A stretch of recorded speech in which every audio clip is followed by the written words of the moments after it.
Hello everyone. In this demonstration I'm going to show you how I approach the first assignment, which is painting a figure in monochrome just using black and white.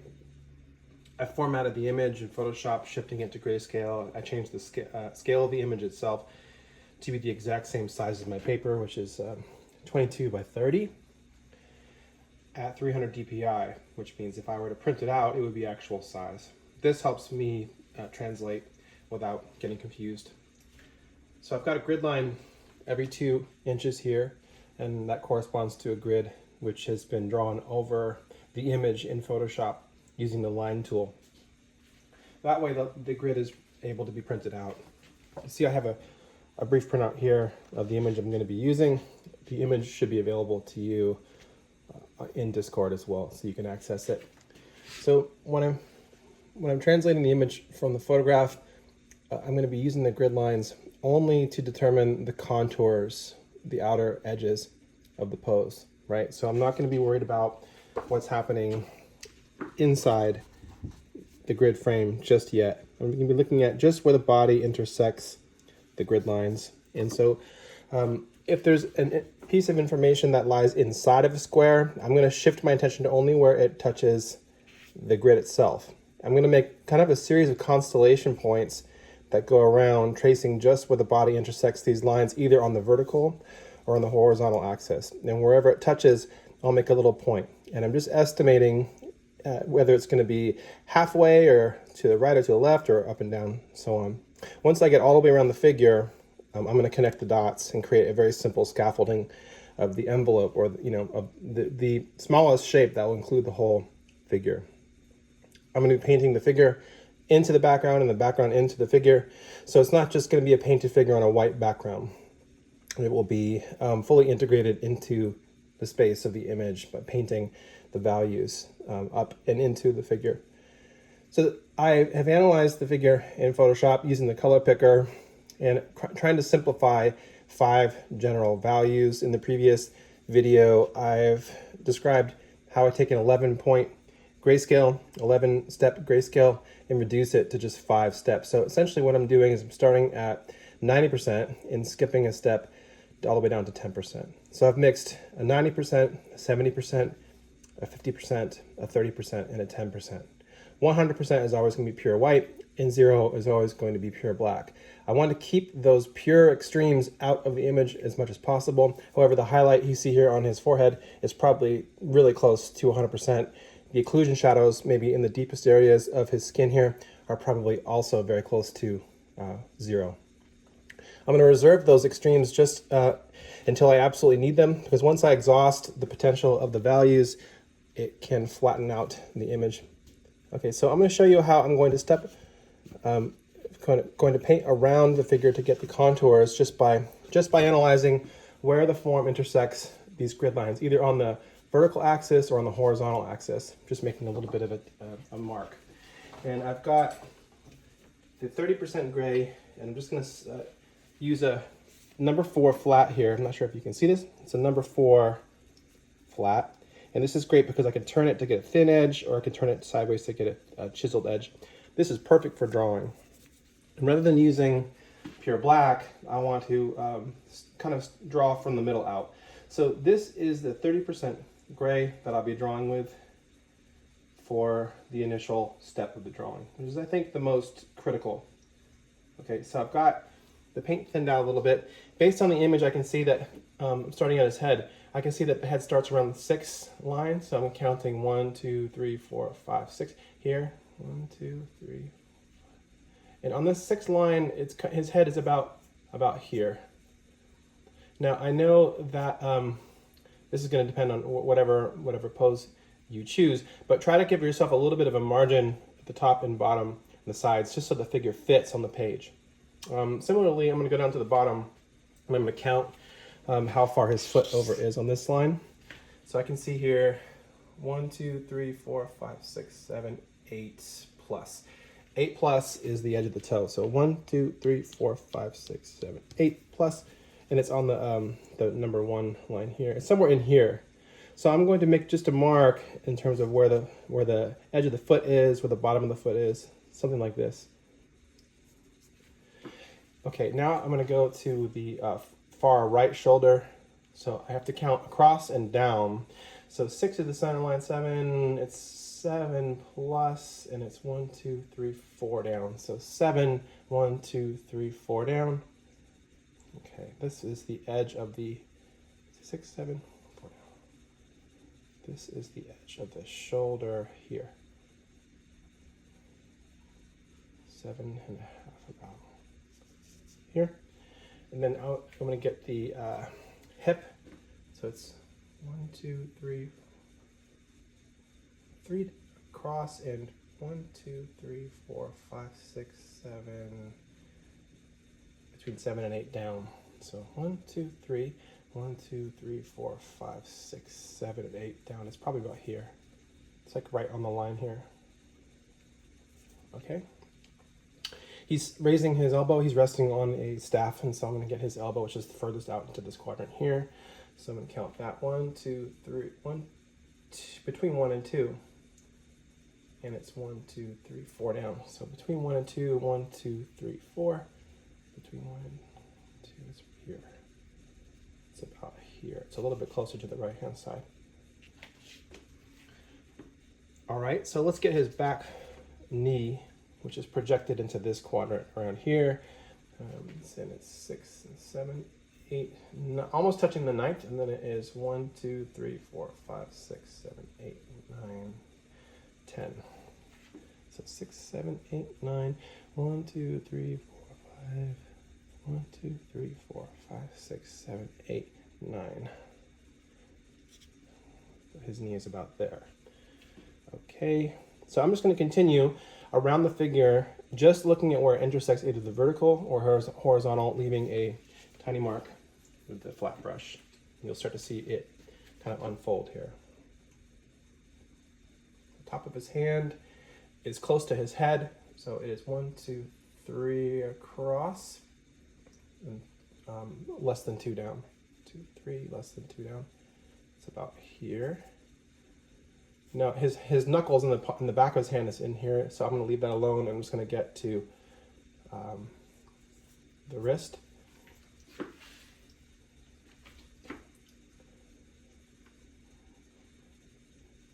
Here is the wrist here. His ear is also about here, so that's his ear. And then the side of his head. Try not to connect these dots too prematurely. Just try and give yourself a lot of information as to where they exist. Now the ear takes place within this realm here, so I'm going to leave this alone.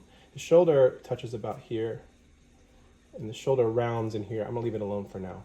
If I follow down the grid line here, this is his armpit, kind of near the side of the chest, and then his belly touches about here on the line, almost all the way down.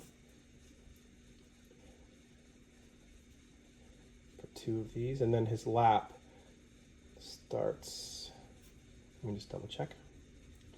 Yeah, his lap starts about here. Let me just double check here. 1, 2, 3, 4, 5, 8.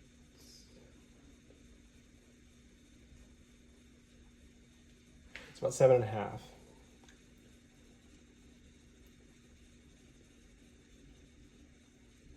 7.5.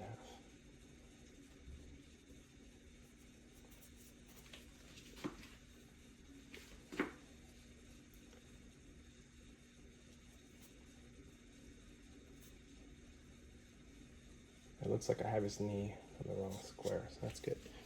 It's better to catch that stuff now than later. Let me just double check the knee. 10.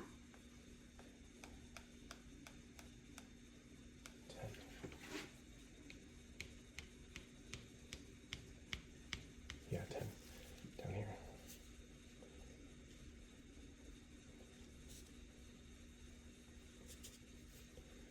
All right, I'm going to continue back the other side here. His forearm.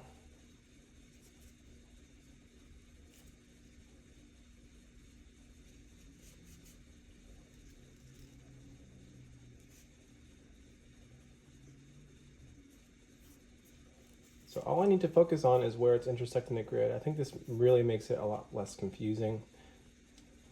So but this happens to be the staff here, and then his hip. Notice I'm not getting into any of the inside of the form. I think this is really helpful. Maybe what I'll do is I'll get the bottom of his wrist here. His shoulder is seen through the window of his two hands here.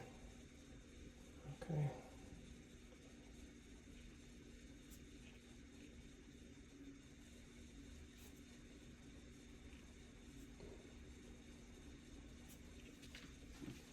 You're going to start to see his figure unfold. See, the staff is about here, edge of the staff. Goes down here, and it touches all the way down to the bottom. 3.5 in the middle.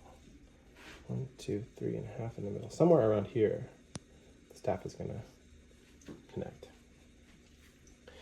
The more information you have plotted, the easier it will be to see the figure and where it exists. This is the goal, is to kind of get as much information that's obvious together so that you can use it as a way of evaluating the more subtle stuff.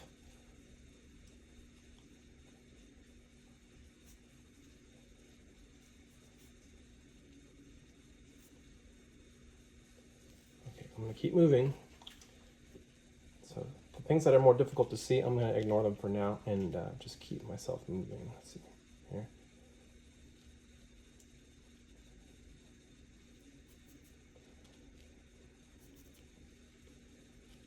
Here's his seat here. His lap is almost touching the grid line here. The bottom of his thigh is about here. It's going to reach, curl up under his knee. And the calf is going to begin here.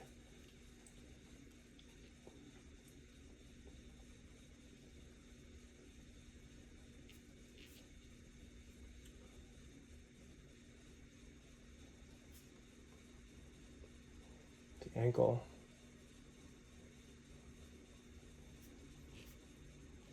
The heel is somewhere in here. Okay, his back foot here is just above his ankle here. Back foot is somewhere in there.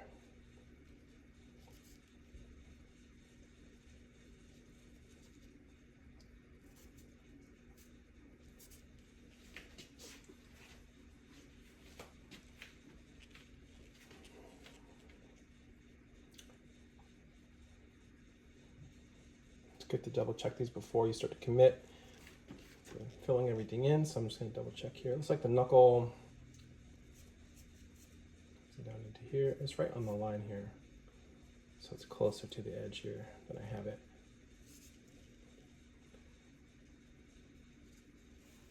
This grid will be painted over, so you won't have to worry about it. It will be hidden in the final piece. Now that I've got some of the outside information, the outer contours down, I'm going to try and shift my attention to overlapping form.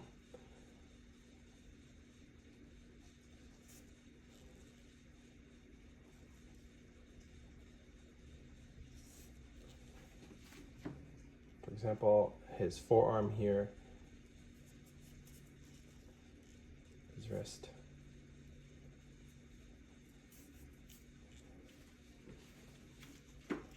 I'm not going to draw anything about the light and shadow yet. I'm just really focusing on contour. Forearm here.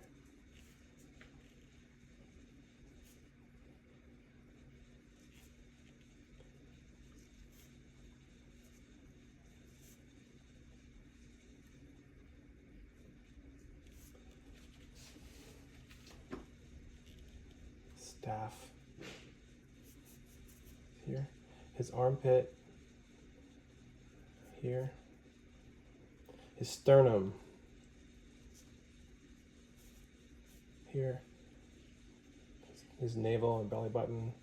It's going to be 1, 2, just below this, somewhere in there. Okay, his belly is compresses against his thigh is about here. Let's see. Kind of the thickness of his thigh. It's going to curve down to meet the upper thigh, which where I'll find his pelvis here.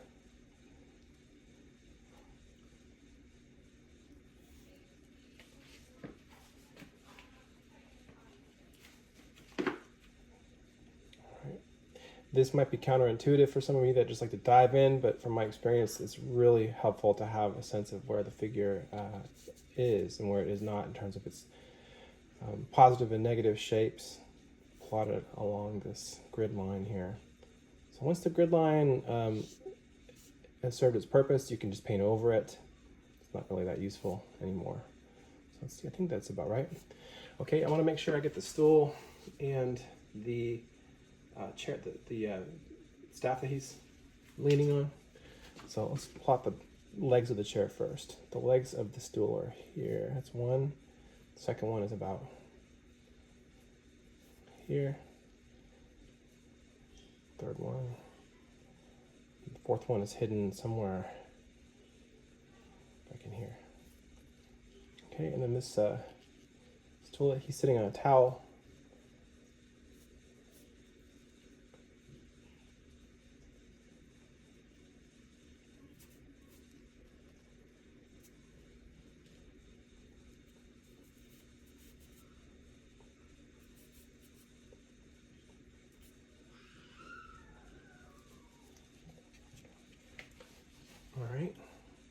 Now that I've got the outer edges plotted here, I can start to connect some of these dots.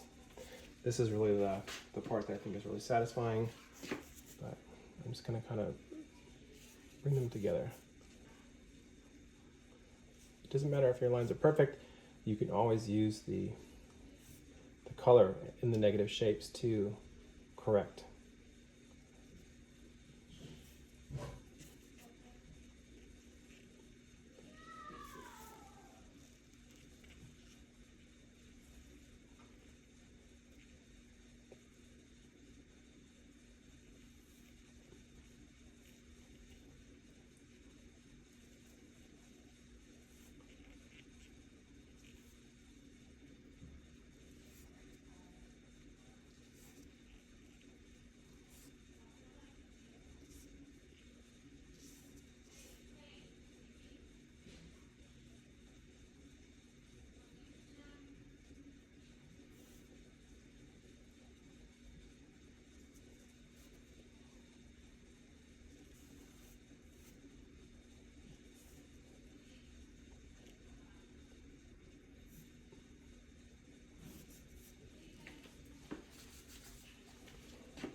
Thinning the paint helps it retain its fluidity, so you can spend more time drawing and less time reloading the paint. This is a pretty thirsty paper, like it wants to suck the moisture out of the paint, so thinning the paint a little bit will help. Notice I haven't described any light and shadow yet. I'm going to wait on that until these contours are complete. This looks like I'm having a little bit of trouble. Right now I'm looking at the broad view of the whole picture, but as I plot more of these points here, I can always zoom in to look more carefully at the source image here. Again, it's okay if things aren't exactly in the first instance, it can always be corrected later. I want to get this knee here because it's almost exactly the same value as this distant thigh. So I want to make sure I kind of really carefully see this part here.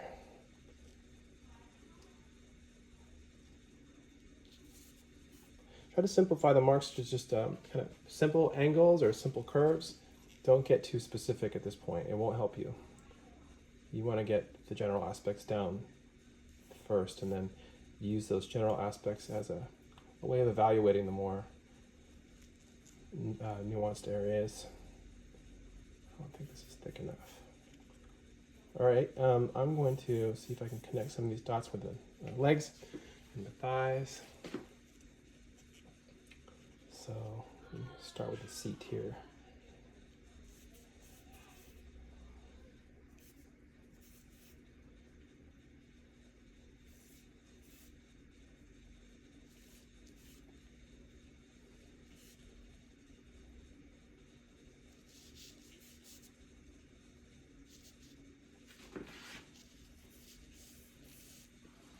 Notice that I'm holding the brush pretty far back. This helps me get back from the drawing.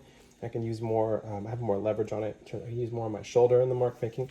If you're holding your brush too close, it takes a lot more work to get things down. Sometimes I'll plant my pinky to stabilize if I need to get more specific, but practice holding your brush as far back as you can. It's going to make your shoulders sore, but they will get stronger as you practice. I want to get a sense of the pectoralis muscle, which is kind of like hanging down here, but maybe as I develop the shadowing, I can kind of find that more easily. Here, the pectoralis muscle here, it's connecting through to the back. Notice that I'm not plotting the nipples and the details yet. I'm going to be painting thick paint over all of this, and so there's no point. It's almost like the analogy that I use is like writing the message on the birthday cake before the cake is mixed, right? You have to really build up the foundation of the painting, and those details are important, but they're easier to place later when you have more information. If you plot them too soon, you have to change things, then it can be really frustrating to have to do things over and over again. Let's break down his face a little bit more carefully here. So it looks like his eye, kind of more like in here. Plane of the nose, and then eye orbit here. And looks like his mustache touches the edge. Most of his face is kind of hidden by the arm that is kind of projecting in front of it. Okay. So as you can see, I'm kind of shifting into painting of shadow masses. So let's start mapping out some of the shadows. Oh, before I do, I'm going to connect that in here.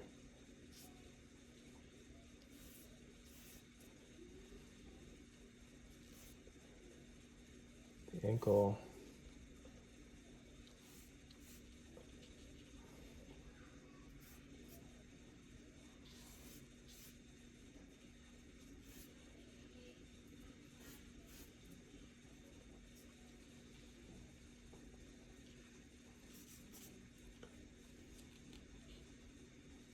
For now, I'm just going to envision the foot as like a flipper.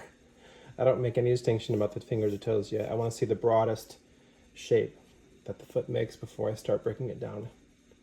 This is how I approach the feet and the hands, trying to think of them as just solid things without much differentiation. The breakdown of the fingers will happen later. Okay, the wrist. Okay, and then in terms of I hate drawing these stools, but I'm gonna draw it. Let's see. Looks like it connects up in here. In this case, it's kind of coming in. Okay, this is his staff.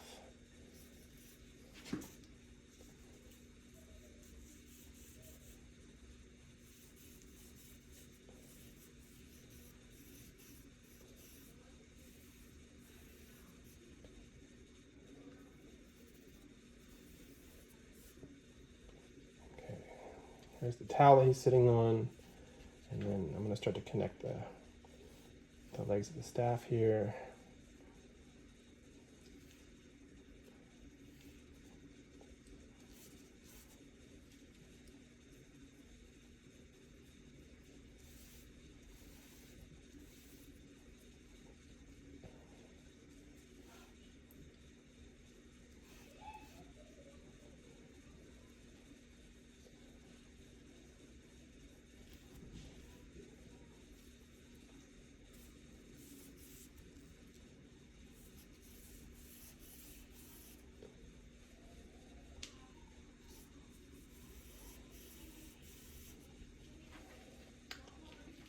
Okay. This is a good way to start. It gives you quite a bit of information. It takes about 20-30 minutes. I definitely spent about as much time setting up, so it's going to take you about probably an hour to get to this point. I'm going to now break down some of the shadow masses here, starting with some cast shadows. So the cast shadows are projections from the terminator masses. Terminators are where the light transitions into shadow. So if you can see here, the terminator runs down the length of his forearm. I'm using a softer touch. I'm turning the brush sideways to describe these shadows because they are softer, much softer than the contours. Let's see, the shadow of his arm is kind of projecting down across his pectoral muscles, across his chest, kind of projecting on the belly.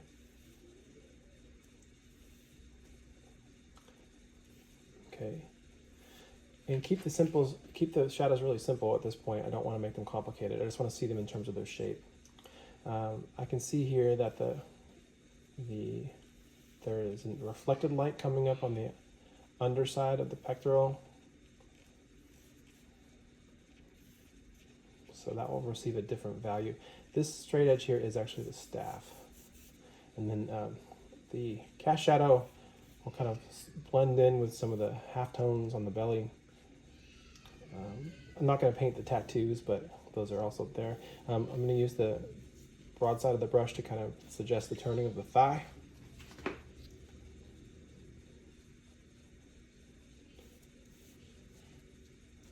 The knee, the calf.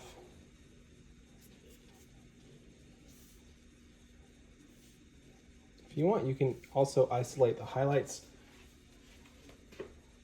meaning think about the highlights and where they're placed. Think about the shape. For example, I can move into the head here. I can draw the shadow mask first.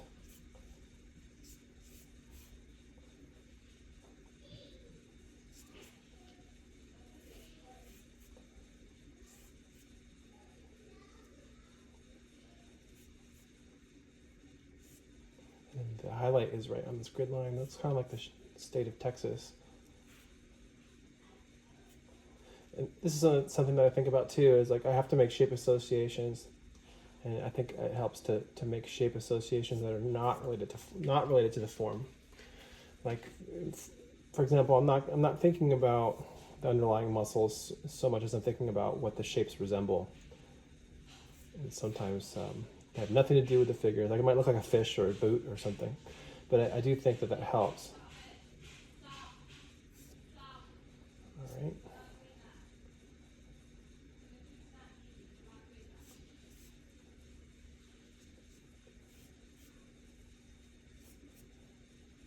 The nose is in here.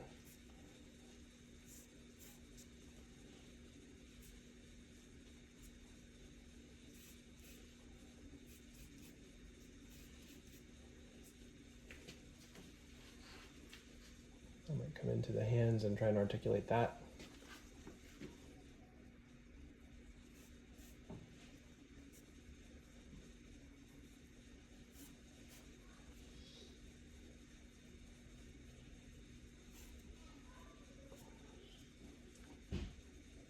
Because this form is so complicated, it's really essential that you keep it as simple as possible. So sometimes it takes a little bit of forethought, but think about the simplest way you can describe something so that it doesn't get away from you. Once it gets too complicated, it's very difficult to see. Make the image about the size that I'm painting it. That helps. All right. Okay. Now that I've got most of the contouring underway, I'm going to develop the drawing a little bit more.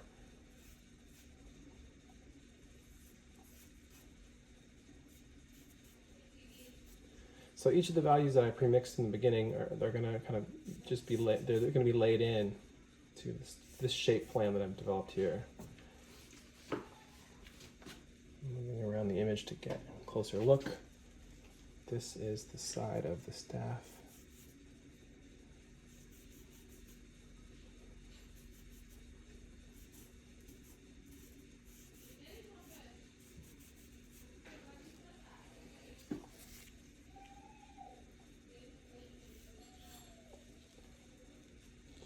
example, is about here.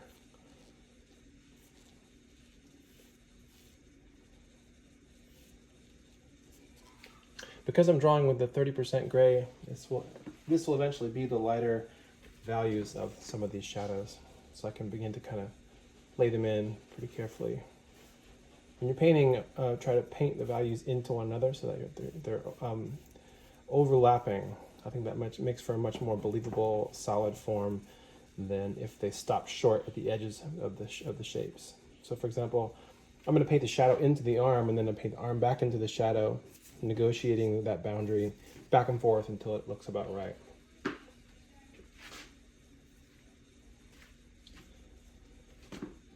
Let's move down to the pelvic area. We have the belly is just being compressed along the thigh. Then there's a kind of an oval shaped belly button here.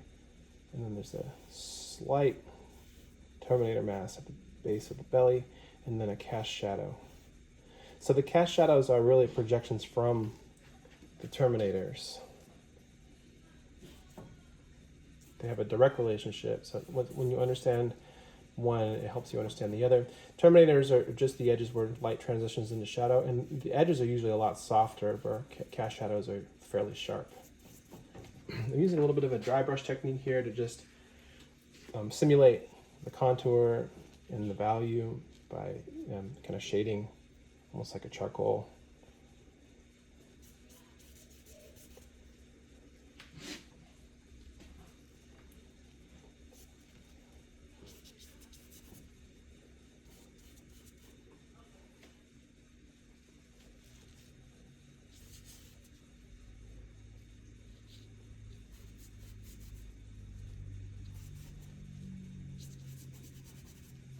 Now, you can make these this drawing a lot wetter if you like a lot more fluid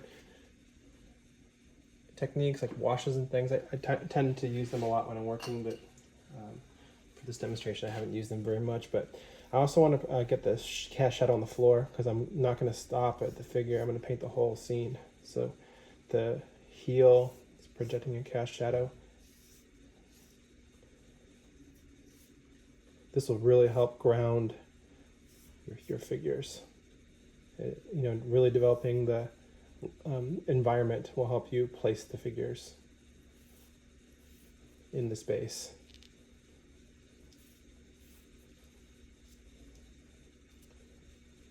You could take your time with this drawing. I call it a drawing, but it's like the initial painting, but it's very similar to the way I approach drawing. Take your time with it, let it dry if you want, and then it won't be so at risk of being lost once you start laying in thicker or more wet paint. Might do a little bit more to the hands here, because it's very complicated to do one hand, but when one is overlapping the other, it can be very hard. So just want to make sure I give myself some steady. So the first proximal here, metacarpals are kind of hidden in the mass of the hand. I can see that the fourth finger, the ring finger, is kind of being projected downward here.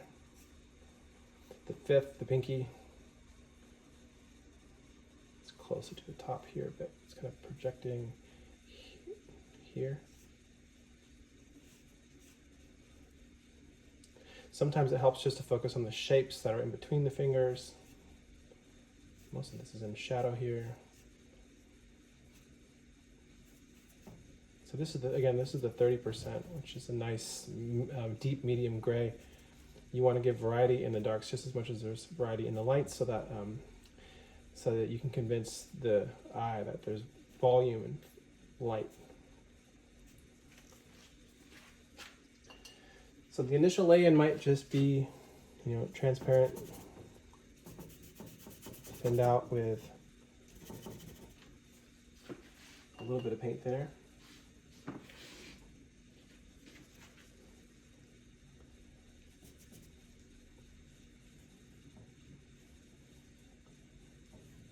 I'm always going to be adjusting the drawing as I go. So it's a constant process of kind of evaluation, where I want to make sure that my initial assumptions are correct. Doesn't mean that once I do this part that I'm exempt and I just start believing it, that everything I've seen in the first instance is correct. I want to, if it is true, it will hold up against like continued scrutiny. So keep double checking things as you work. It's really easy to make assumptions about what you see. This is a really faint light in here. So once I map this shadow maps in, I'll start laying in some of the halftones. Halftone is anything in between light and dark. You can vary the pigment load and you can vary the pressure to get different gradations even as you sketch in. So even as you lay in like these basic shadows, you can get variation just by using transparency, by thinning the paint.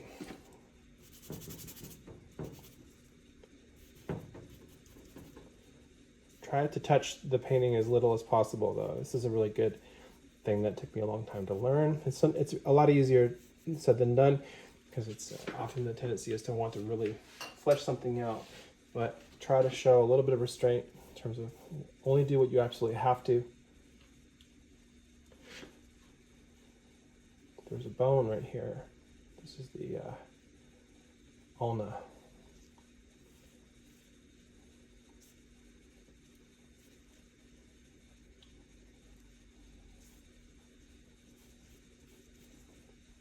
These edges can be moved around quite a bit, especially when there's thick paint. It's a lot easier to move around thick paint than thin paint, so make sure that when you start painting that you give yourself enough paint on the canvas. Otherwise, it will be sucked into the paper and it will pretty much dry there. It won't be able to be moved as much.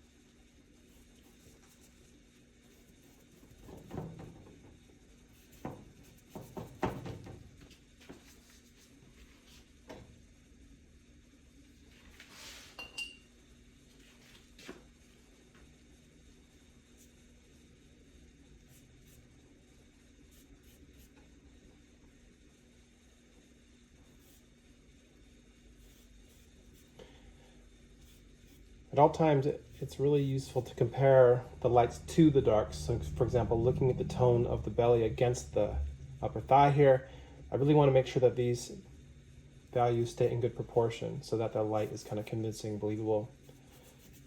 Once I lose sight of that, or if I peer into one without looking at how it relates to the other, I might exaggerate it. And then the specific relationships become blunted. Let's get some more value here. The belly is catching light up in here mainly, and then as it's turning away from the form, it's kind of falling off into shadow here. I want to preserve a little bit of light underneath the belly button because the concave areas will sometimes reflect a lot of light.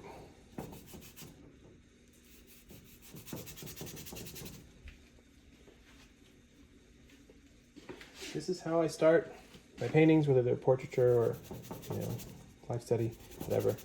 I'm really keen on developing the drawing in the work, and beginning the work with the foundation in drawing is a really great way to ensure that you don't lose your way. Now, this is only if your goal is to study from nature, right? If you want to be more expressive with the paint, this doesn't really matter. It really doesn't matter in the long run. There's no wrong way to make a figure painting. But if your goal is to study from nature, then having a good foundation in drawing is really essential.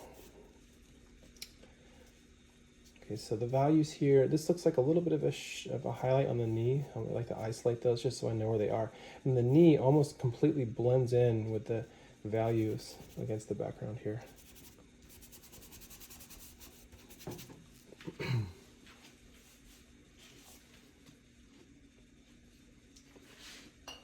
So I'm getting variety just by adding a little bit of solvent to the paint so that it becomes translucent, transparent. The whole leg is kind of in this value.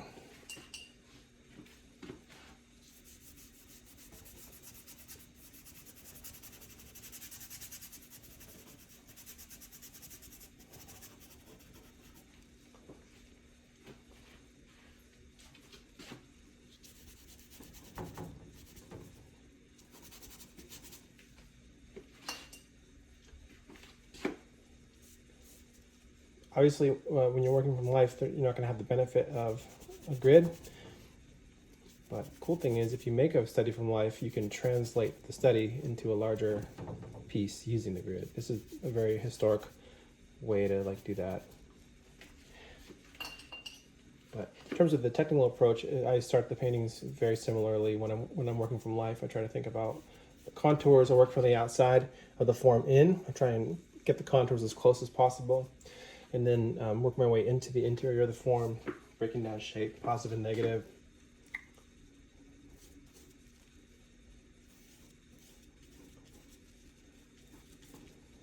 There's another highlight about here.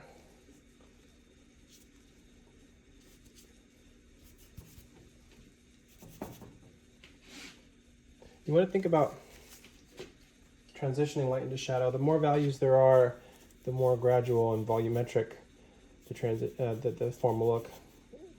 The more gradual the transition, the more volume you're going to evince. And so, be mindful of there might be twice or three times as many values that transition light into shadow than you think.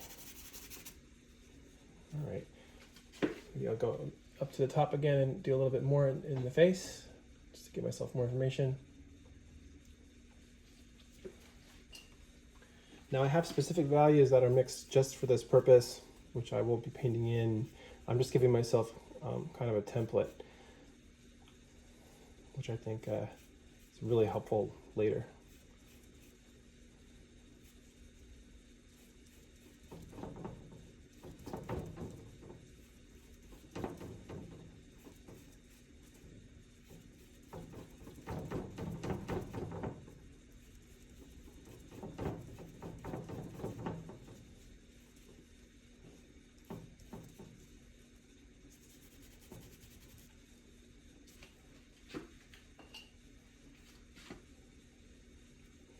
I'll probably start a separate video after I take a brief break to kind of get my stuff together, and then start to lay in the next phase.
At a certain point, you're going to lose the grid, and that's a good thing.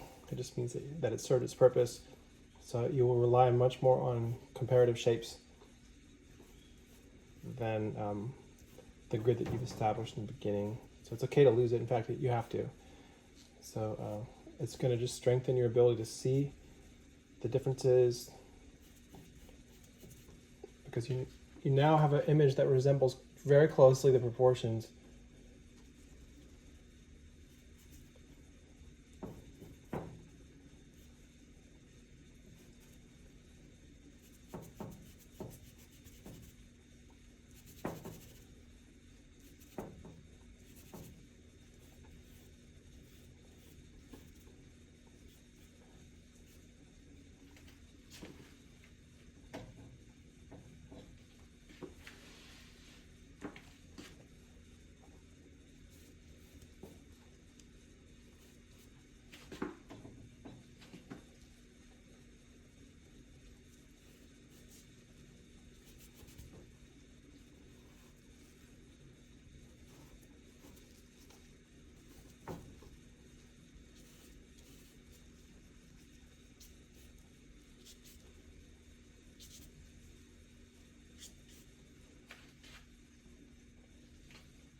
think about the directionality of the brushwork quite a bit when I'm working, so I try to move the brush in a way that is the most descriptive of the volume that I'm perceiving. So oftentimes it means swinging or sweeping around a shape.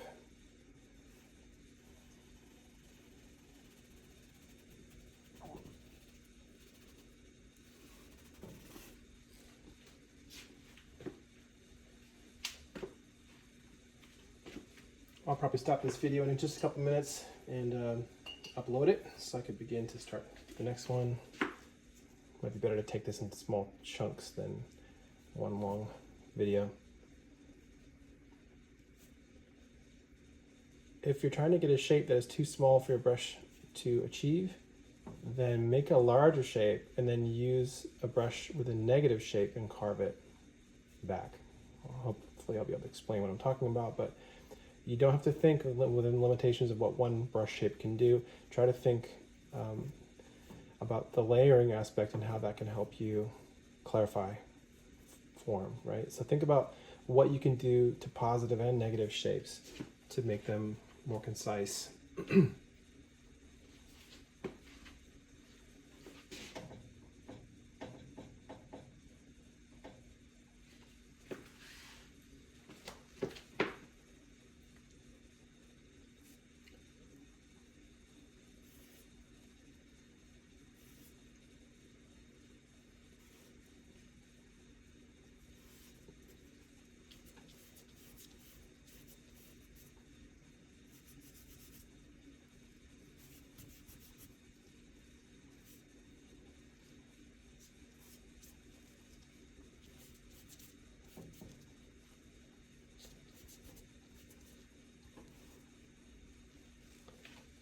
Okay, thank you guys. I'm going to post a second video shortly.